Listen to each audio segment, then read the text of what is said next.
You're welcome to the Friday edition special of Dominion Sport right here on Dominion Television. I am Paul Abe Toluwademi. Once again, let me greet our Muslim faithful. Happy Eid Fitri. We're wishing you the very best, and we pray that all your prayers are answered speedily. Once again, this is where we talk sport right here on the go from the local front. I will give you update also from the European scene, letting you understand what the world of sport is all about right here on Dominion Sport. I have Nuruddin Halami joining me in the studio this wonderful morning, and I'm going to greet him happy Eid Fitri to you. Thanks. You didn't add start with Okay, today. I'm going to do my introduction again. I want to greet Sam Nuruddin Halami, and I'm going to greet him happy Eid Fitri on the show. Top of the morning to you, and how are you feeling? Yes, I can take the greeting. I love that. Good morning to all of you. Yeah. Good morning, viewers, and happy Eid Fitri to everyone that's celebrating. It's nice to be back again. It's Friday. We know how I top here for the weekend. Yeah. Loads of events about to happen. The Miami Open is going on in Australia. We have football to talk about. There's Premier League tonight. There's a big one in England this weekend. Arsenal against Manchester City. First of many of the fixtures we get in between them over a couple of weeks now. The Carabao Cup final, and there are loads of other things to dissect, and it's just nice to be back here again. All right, it's so nice to be back here to talk sport right here on Dominion Television. Let's move away from that and let's head straight into the stories making around in the world of sport this wonderful morning. As we take a dive from the rescheduled game, match day 26 fixture between Niger Tornadoes and Rivers United. Away from home this season, it's been terrible form from coach Finidi George and his boys as they lost 1-0 to Niger Tornadoes. For you, just like you said, yesterday, that on the road it's been difficult for Coach Finidi George. Yet again, that happened, and it's back-to-back 6 games. A loss for Rivers United. It's back-to-back 9-game loss now. Judging from Shooting Stars, Ikorodu City, and Naka against Niger Tornadoes, they haven't found people on the road, and that's not good enough for them. For a team that looked like they had something going for them, and they were going to extend their lead at top of the table with their outstanding games, but that hasn't worked in their favor. Now, there's just a point between them and Rangers International. That is a very difficult one for them, and they don't want that to happen, but it has happened. It's football. They have to move on, go back to the drawing board and regroup and say, okay, this is what went wrong for us. There are still games between now and end of the season, and we are top the league right now. So how do we build up? How do we keep up with the momentum that is there and get the league at the end of the season? So it wasn't a good one for them. Finidi George and his boys, I don't know what's wrong with them on the road. For the earlier part of the season, they seem to get nick draws here and there, and get one or at least 3 points in 1 or 2 games. But since the turn of the year, it hasn't been good for them, and for their title ambitions, that is not the way to go. Let's look at what the table is saying after that game between Rivers United and Niger Tornadoes. That has taken Niger Tornadoes to 10th on the log of the table. Now you look at Rivers United, also they are just 1 point adrift Rangers International. Yes, we're into the running now. Rivers United, they have Rangers International breathing down their neck, and I think for Rivers United, their next game again is away from home, so that's troubling times for them. If you have 3 away games and you've not been able to pick at least a point from either of those games, that is very worrisome, and it's giving Rangers the chance. And we'll go back to the conversation from the post-match conference with Fidelis Lechuku, saying we don't need to bother about Rivers United and their games. We just need to stay focused on our game and get it right. So that has seemed to work for them. They are 1 point behind them now, and loads of difficult game. And there's still a game between Rivers United and Rangers International before the season ends. So right now, the draw that Rivers United played against Enyimba at home is what it seemed to have hampered their run now. Because if they had gotten maximum points against Enyimba in Port Harcourt, we wouldn't have made the gap very slim now. So for Rivers United, like I said again, they even got the red card yesterday as well. That's not the result you want away from them, and it didn't work out at all. For Niger Tornadoes, they're up the table now in 10th position, but I don't see them as a threat for teams that are looking to go to the continent. They just want to stay up on the league and finish in a reasonable position on the log. All right. Let's take a dive, because we're going to talk about the run-ins, like you said. We're going to look at the top 7 relegation battle. Also, we're going to discuss, Rivers United and Rangers International fixtures. But let's look at what's going to happen this weekend. Right there, we can have that, plotted the match day 31 fixtures for the weekend. We have Remo Stars against Kwara United. We have Rangers International against El Kanemi Warriors. We have Katsina United against Shooting Stars away from home. Wiki Torres against Barao, Abia Warriors against Niger Tornadoes, Kano Pillars against Eyimba International, Plateau United against Bayelsa United, Wari Wolves against Bendel, Kun Khalifat against Ikorodu City, and we have Nasarawa United, Rivers United going away, just like you said, to Nasarawa United. Let's start off with defending champions Remo Stars facing Kwara United. For you, this season, when it comes to their home form, since the return to the Kenneth Township Stadium, it's been victory, for defending champions. Do you see them, getting all 3 points against Kwara United? They should get maximum points. I expect them to get maximum points, but we don't know. Kwara United are fellow relegation battlers, and this is not This is not going to be an easy one for Remo Stars. So, both 19 and 20 on the log, they'll be switching positions between themselves, and over the weekend, both teams had results favorable for them, but still left the table the way it was, 19 to 20, and this is a potential 6-pointer for both teams. For Kwara United, they've not been able to find favor on the road as well, and Remo Stars, like you said, since they are emergency bank at the Kenneth Township Stadium, and it coincided with the employment of the new technical director. It seems to have injected something to the side. They did it very late last weekend. They had to come back and got the victory. Got the victory at the end. This weekend again, I feel they should be able to do it against Kwara United, but Kwara United are no pushovers, because they also, this is a very important game for both sides. For Kwara United too. Whoever snatches the 3 points, or whoever is able to drop 1 or 2 points from Kwara United, because both teams are fighting relegation. Yes, they are both 19 and 20 on the log. So 32 and 30 points. 18 and 19 here. 18 and 19. 32 points and 33 points. No, it's just 33 points. Both teams are on the same point. 33 points. So whoever gets, for Kwara United, it's going to be a very good one for them to get at least just a point. But it's not going to be an easy one, because the fans will be in the stadium with the Remo Stars, and Remo Stars would want to hold their ground. They don't want history to repeat itself as winners from defending champions to relegation. So it's going to be a tough one, but for Kwara United, they need to hold their ground.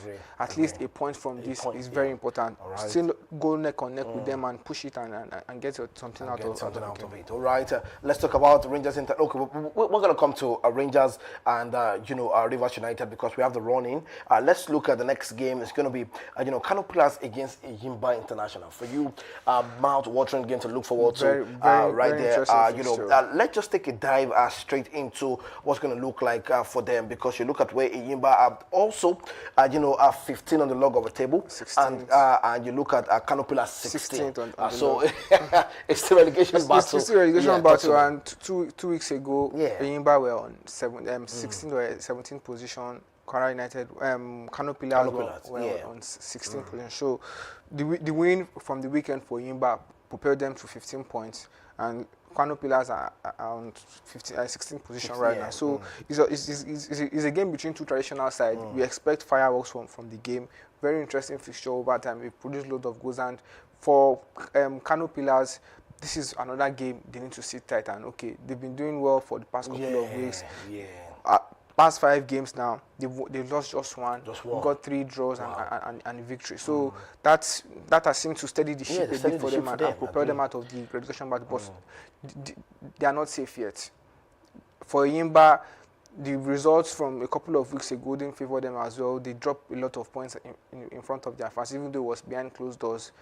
They seem to find 1 or 2 things to in the last weekend to get the maximum points, and this time around again it's a potential 6-pointer as well. So it's just fireworks from the game, and I think Kano Pillars should be able to do the job at the end of the day. All right, we definitely will be looking forward to that game, because it's going to be entertaining. I want to look forward to. Remember, both teams will need all 3 points to stay adrift relegation. Let's talk about the game between Castina and Shooting Stars. I got information this morning from one of the media spokesperson of Shooting Stars that they are going to be flying to the game to Castina. So it's just happy times. But I saw. I'm just gonna move a little bit. I saw a post from Ekiti Queens. Celebration posters. They traveled to play the game, and I'm like, okay.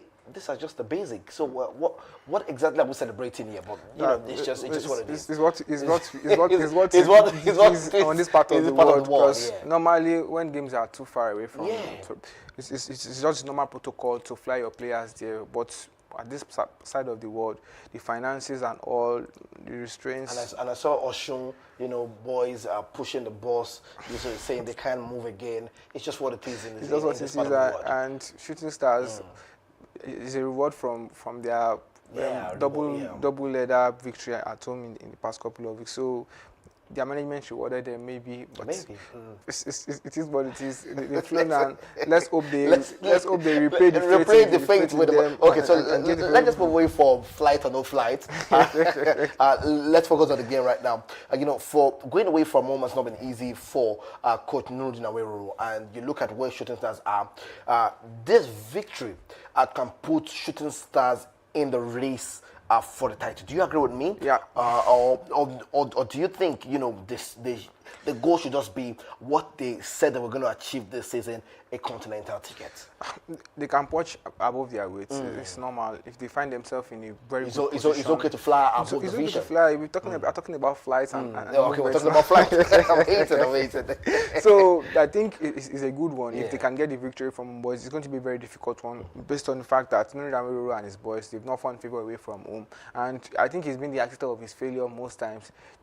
It times to change, tweak a lot of things in and going around. away. And for him now, he's without their injured captain, Galifake, very important player for them.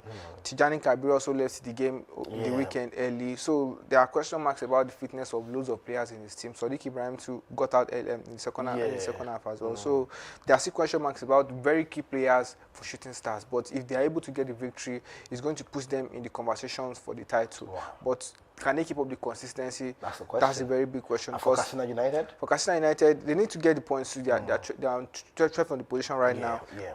Past last 5 games, lost 2, drew 2, and won 1. Not a good result, but are they willing to allow Shooting Stars put themselves in the conversation and get okay? We are getting consistent now and getting ourselves in the big boys conversation.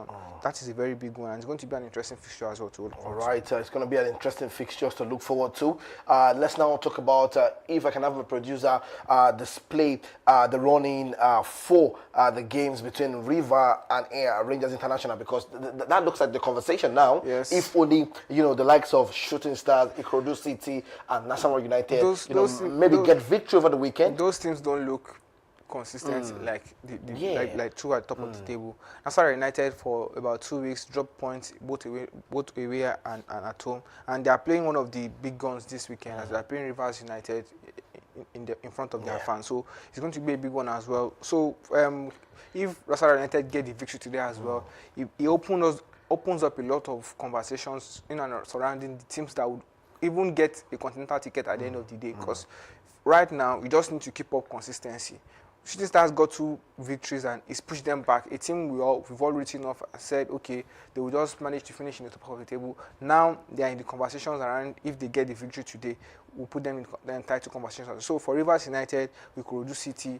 They are also looking to say, okay, we want to put ourselves in that conversation. In the right conversations, which is gunning for the title or at least securing a continental spot. You know, there are just 3 spots available in Nigeria and one from the winner of the FA Cup. So it's a tough one right now. This weekend for Rivers United, lost 3 games on the road already. Yeah, and just like you said, you know, you're talking about away, and they are going to a team who also want to put themselves in the conversation for the title. So it's going to be a tough one, and and I'm wondering, they have Nassau United, they have Bara, they have Warri Wolves, they have Plateau United, they have Kano Pillars, Abia Warriors, Wiki Tourist, and the last game is going to be Kwara United. So it's you know, a big game for you know, Rivers United. Also, you look at Rangers International to the running fixture for them. They are Shooting, Barrow, Niger Tornadoes, Eyimba, Bayelsa, Bendel, and Ikorodu City. Looking at this game for you, and let's just talk about actually the next game, and let's talk about the game between Nassau United. For you, away from home, yet again for Coach Finley George, a victory for him, is it possible? I know it's going to be a nightmare for him right now. They've played 4 games on the bounce, and the past 3 hasn't gone their way. It's not 1 year. It's not one. It's not one. That's 0 in 9 games, and out of potential 12, this is another one away from moment. They will look to try and strive to get one, but against Nasarawa United, it's not going to be easy because Nasarawa United are also fourth on the log, 48 points as well. So they're a team looking to push themselves in the conversation steadily. But for Nasarawa United, they've not seemed to get it right too sometimes. Like I said, about 2 or 3 weeks ago, they in 2 fixtures or 3 fixtures, they got just 1 point. So that's worrisome for a team that wants to put themselves up on the log or get a continental ticket. So for Rivers United, difficult one. And for me, they have a easier, bar these 4 away games they have. The rest of the fixtures for them, like he listed, I think is far easier on paper than that of Rangers International. Rangers International still have to play Ikorodu City. They have to play Shooting Stars. Bayelsa United, Bendel. So today you have a difficult game. They have shooting just like you said, Barao, Eyimba, Bayelsa.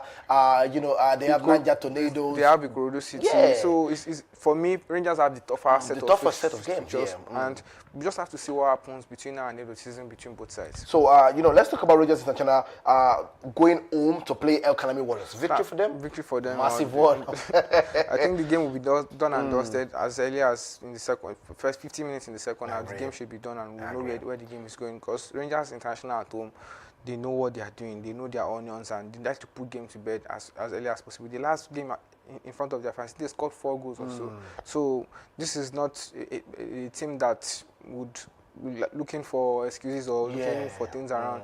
I expect them to get maximum points at the end of the day. And I think by the end of this game week, we would see Rangers International top the day, and that will chop and change between times before the season ends. Beautiful. All right, we'll be giving you the running over the MPFL right here on the show. Definitely back here on Monday.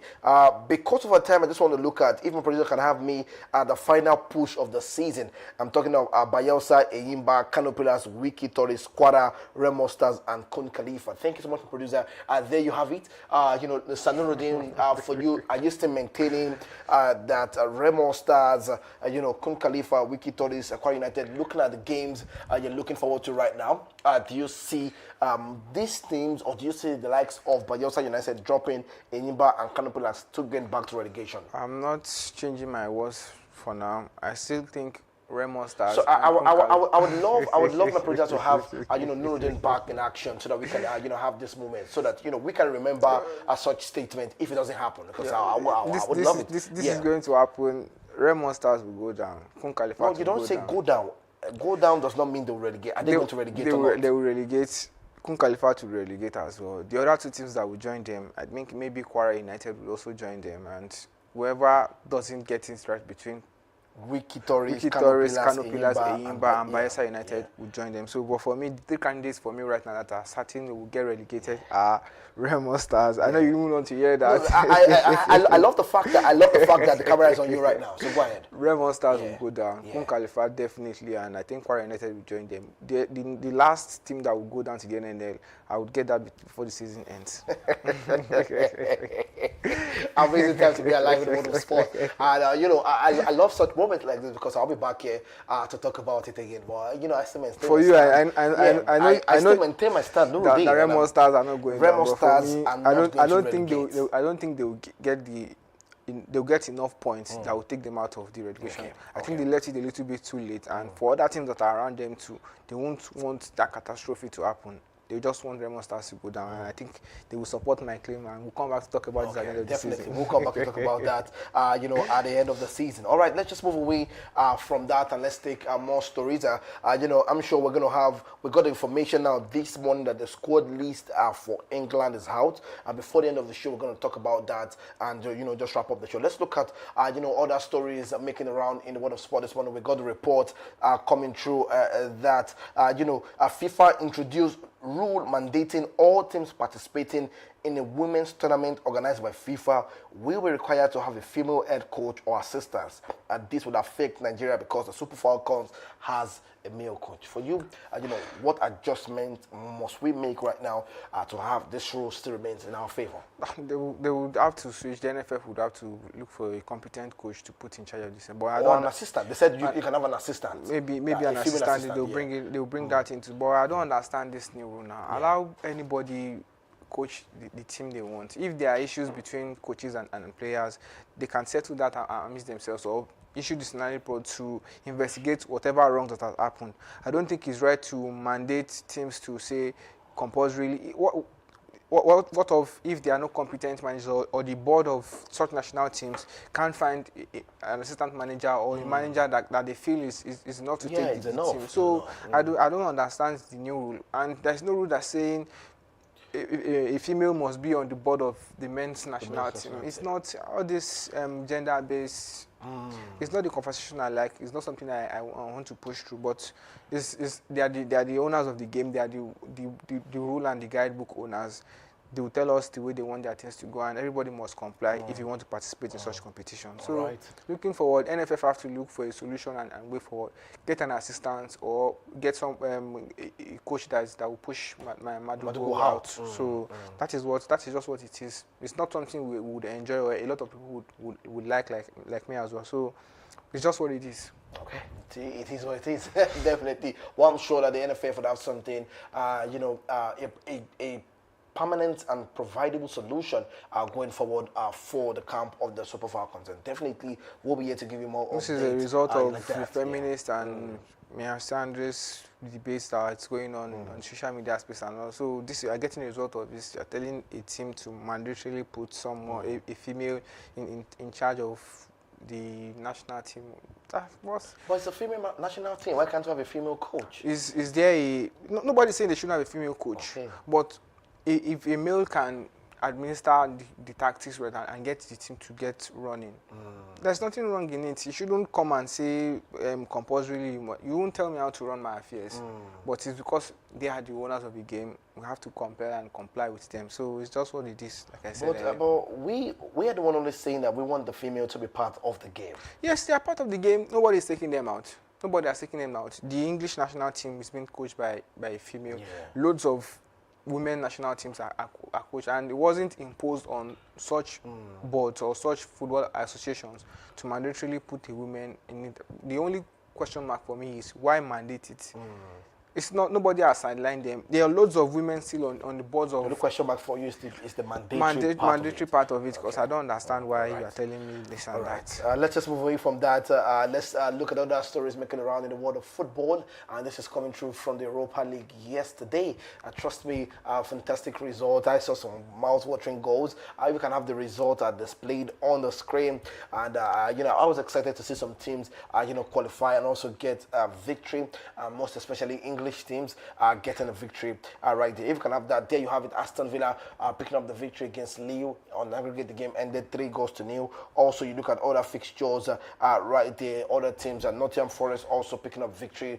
There you have the game had to go to extra time, penalty, and there you have it. Let's look at other result. Porto also picking up the victory right there, giving Thiago Silva his 1,000th appearance in the world of football. And we were talking about it before the show, asking maybe he owes some people's money because we're wondering why he used to play football at the age of 41. That game ended against Stuttgart right there in Portugal at 2-0. Let's move away from that. Let's look at other results. Also, Anthony, some people asked the question, why was he not in the squad for Brazil? But that one also for Real Betis, the game ended 4-0. He got the goal. Amrabat also getting on the score sheet against Panathinaikos. Let's look at all the results right there from the world of European action. There you have it. Bologna edging against Roma, Italian side, 5-4. A fantastic one to see. Bernardeschi still getting on the score sheet. Yes, it was a very beautiful game. There were loads of goals in that game, and it was just exciting. European night, that's what you expect, and it was an all-Italian affair. Bologna edges at the end of the day, but for Roma fans, they broke their hearts. So they have to try again next season. Try again next season. All right. If we can have, there you have it. Like I said, the game entered penalties for Nottingham Forest against Midtjylland. Let's look at Midtjylland lost 3 penalties on the bounce, and I was just shocked. And why did you? This is knockout football. Did you guys prepare for this eventuality? But at the end of the day, good one for Nottingham Forest and for English teams. They saved the blushes of the big boys in Champions League and still increased the UEFA coefficients for them, and probably still retain the 5 automatic spots into the Champions next season.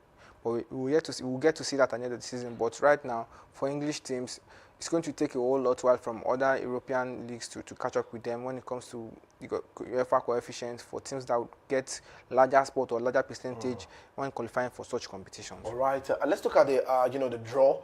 What the teams be expecting at the knockout phase right there, because it's the quarterfinal phase. There you have it. Road to Istanbul. We have Braga against Real Betis, Freiburg against Celta Vigo. We have Porto against Nottingham Forest, and we have Bologna against Aston Villa. Fantastic draw. Fantastic draw, and it's opened up a lot of dominoes.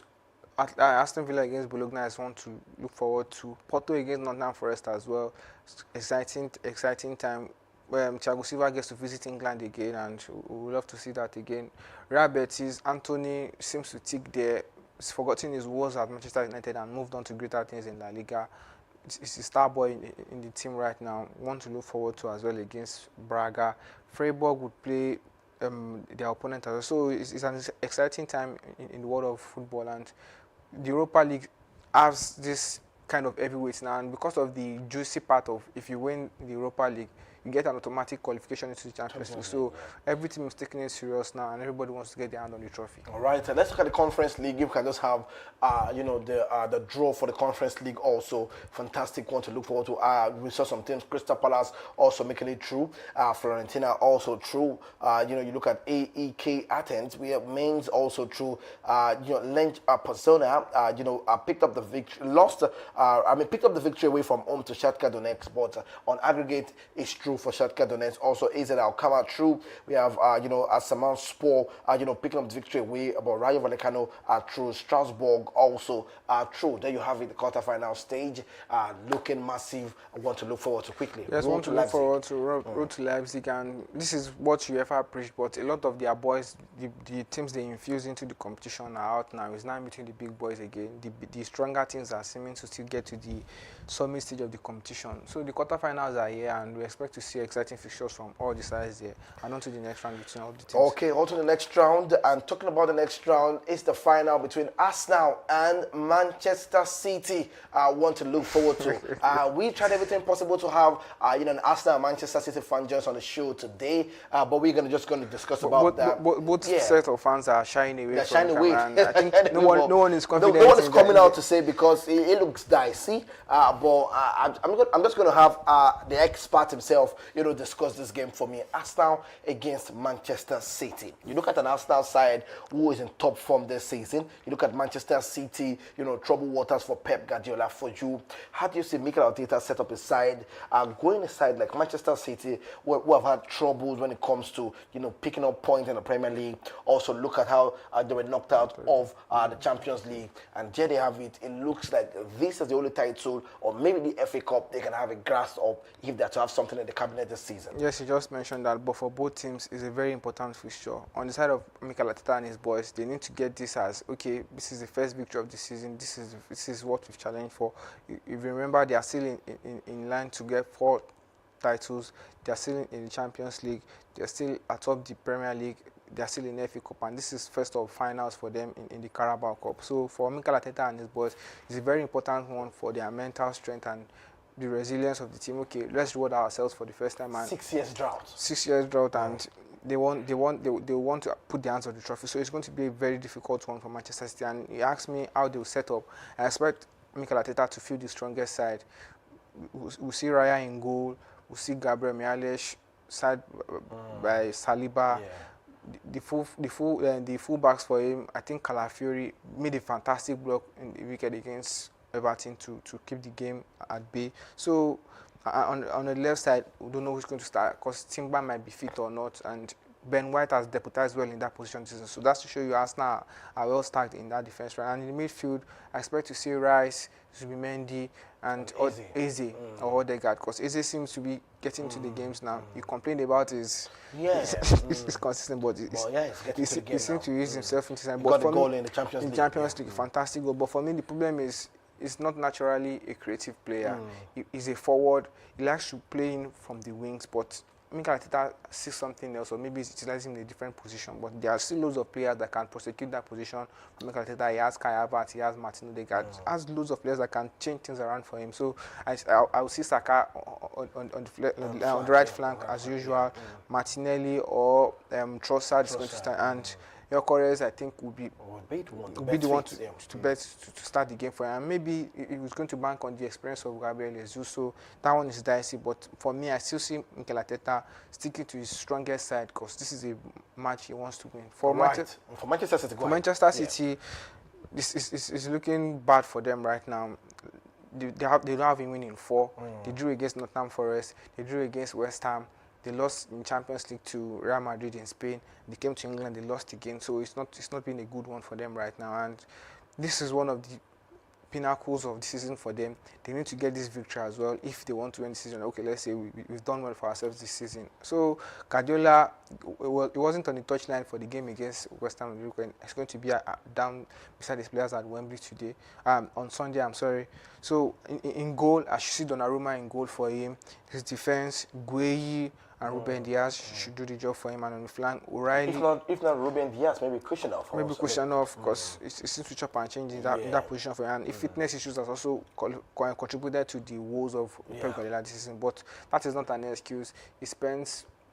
He spent the money. He spent the money, and he spent loads of money every time the transfer window opens. So that's not an excuse for him. He's got the money to build a world-class squad. On the flanks, I'll see O'Reilly there, and maybe Aït-Nouri in that place.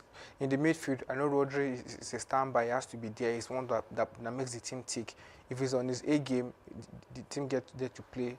And in forward, Alan got a goal, ended his goal drought for a while during the week in the Champions League against Real Madrid. Is he going to continue that again? Antoine Semenyo is also going to play a part in that. Bernardo Silva got a red card in the Champions League, but it should be available for this game as well. So it's just going to be an exciting one. I expect loads of fireworks. As a neutral, I just want to see good football.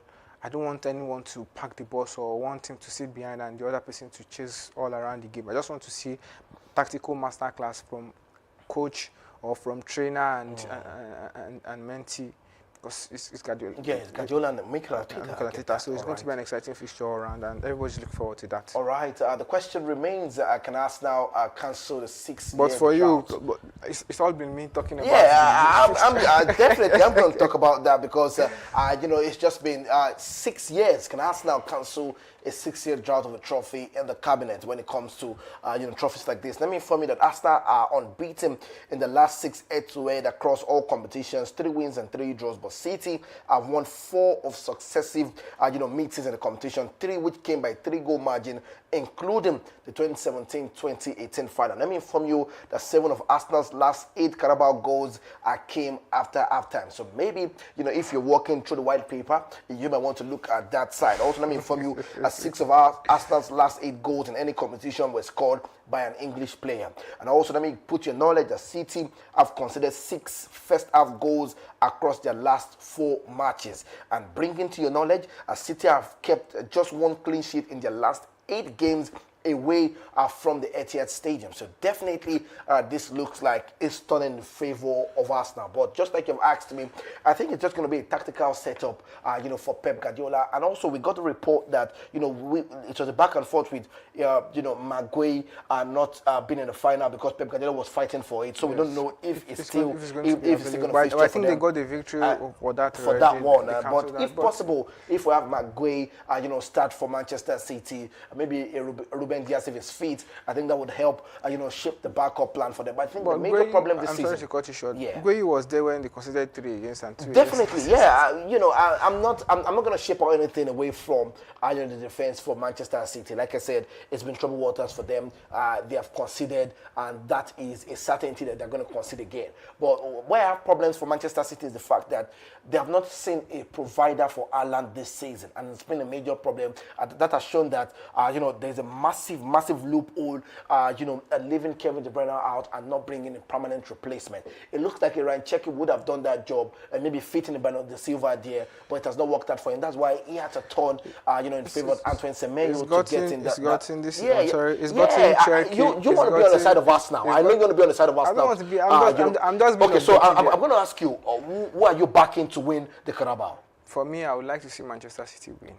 I Oh don't, wow, I that don't, was quite shocking. I don't like the way Arsenal fans would come and say we've done this. But we've done that. 6-year drought. If That's not if it's you, you that's not my concern. I wouldn't want to see my ups win. So okay, I understand the tactics that works around that, Yeah. but I'm just worried with the fact that it's been troubles providing for Alan. Who has been a provider getting in the trophies and the win for Manchester City. But I think he had to turn into Semenyo, which has been difficult for him also. But because of our time, I'm just going to lean on to say Manchester City are going to hedge out, the final at the Wembley Stadium. you're an Arsenal elite as well. No, I'm not an Arsenal hater. I'm just here to say the truth. Here. Manchester City are going to pick up the trophy But you have a against mantra. Arsenal on Sunday. You have a mantra you started yesterday, and I And the hope to mantra hear still remains that Arsenal are not going to pick up the Premier League trophy. Yes, that's what I want to hear. Yeah, that remains. Okay. Because of our time, my producer has given me a few minutes to wrap up the show. Let me inform you that we have games tonight. Bournemouth against Manchester United for Very the exciting. Vitality Stadium. Vitality Stadium. The first leg between both sides at Old Trafford gave us a Premier League classic, 4-4 draw, and it was an exciting one to watch. United scored 2. Bournemouth came back, led the game at some point. United came back, led the game. Bournemouth, the game was just back and forth, and it was exciting to see. So we are getting another exciting one tonight again. Manchester United are coming back from a victory against Aston Villa that pushed them up on the table, and looking like the Champions League is going back to Old Trafford at the end of the season. So for Mikel Carrick and his boys, this is another step in that direction. For Bournemouth, it's mixed fortunes for them. They've not been able to get that consistency, but they are also a very strong side you don't want to play about. And at the Vitality Stadium, they are a very tough side to play. Yes, Iraola is a very good coach. If he sets up his tactics well, he's a very tough manager to go head-to-head against. His players are free scoring, even though they lost Anton Semenyo. If not seem to be able to cop the players, there's Ryan in the side. There's this Clovert in the side as well. There are loads of players that can cause Ivan Nelson in the side. Loads of players that can cause trouble for you. So United have to be wary of that, and they need to get the maximum point as well, because the teams behind them too are not slacking, and they want to go to Champions League as well. All right, we have Brighton, we have against Liverpool, Fulham against Burnley. The game between Manchester City and Crystal Palace has been postponed because of the Carabao final. Everton against Chelsea want to look forward to, and we have Leeds against Brentford. On Sunday, it's going to be Newcastle against Sunderland, Aston Villa against West Ham, Tottenham Hotspur against Nottingham Forest. Now, quickly, let me inform you that La Liga also we have games in action to look forward to. Villarreal against Real Sociedad, Elche against Mallorca, Espanyol right there against Getafe, Levante against Rio Oviedo. We have Osasuna against Girona, Sevilla right there against Valencia, FC Barcelona against Rayo Vallecano, Celta Vigo against Deportivo Alaves, and we have Athletic Bilbao against Betis. And the game for the weekend in La Liga is Madrid, the Madrid derby against Atletico Madrid. Want to look forward to for the weekend. And that's a wrap on the show this wonderful morning. One word before you go? Enjoy all the games this weekend, and we'll be here to discuss it with you on Monday. Beautiful. All right, enjoy the games this weekend. And remember, weekends are for action, so make sure you stay safe. Make sure you enjoy your weekend. Monday, definitely for reaction. But before I go, please make sure you subscribe, make sure you share, and make sure you drop your comments. Be part of the show. We have predictions today, and the prediction is quite simple. That's the game between Arsenal and Manchester City, and we are going with the correct score. What do you think the correct score is going to be between Arsenal and Manchester City? Yeah, and you go home, you stand a chance to win something on the show. So make sure you tell your friends, and be part of it. See you again on Monday. Stay safe. A big thank you to my producer and to the crew. Bye for now.